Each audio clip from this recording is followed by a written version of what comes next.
Banking के बारे में सोचिए, क्योंकि इसमें गरीबों का पैसा है। गरीबों को लोन दीजिए, बैंक खेती में इन्वेस्ट कीजिए, गाँवों में इन्वेस्ट कीजिए। इन शहरों वाले उद्योगपतियों को तुम लोग पैसे देते हो, ये लोग पैसे लेके भाग जाता है इस देश से।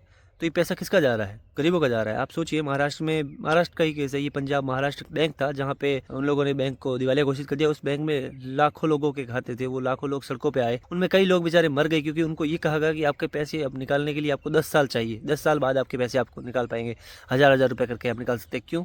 खुद का पैसा निकालने के लिए हमें रुकना क्यों पड़ेगा वहाँ?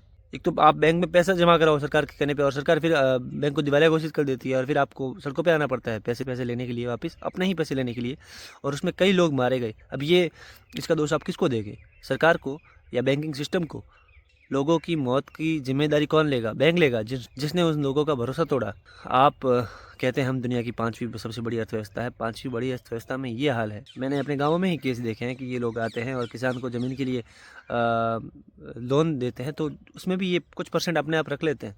भ्रष्टाचार तो वो मैनेजर ही शुरू कर लेता है वहाँ से, और इसको कोई बोल भी नहीं सकता, क्योंकि वो कहता है कि ये सारा मेरे अंदर है, मैं ही ज़मीन का तुम्हें दे रहा हूँ, मैं अपने रिस्क पे दे रहा हूँ। तुम क्यों दे रहा है रिस्क भाई? तुझे किसने बोला रिस्क पे देने के लिए?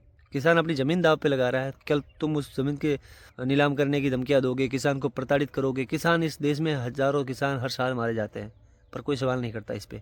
और उद्योगपति पैसे लेके भाग जाते हैं, और उस पे भी बस उसको बस भगोड़ा घोषित कर दो। भगोड़ा घोषित करने से क्या हुआ?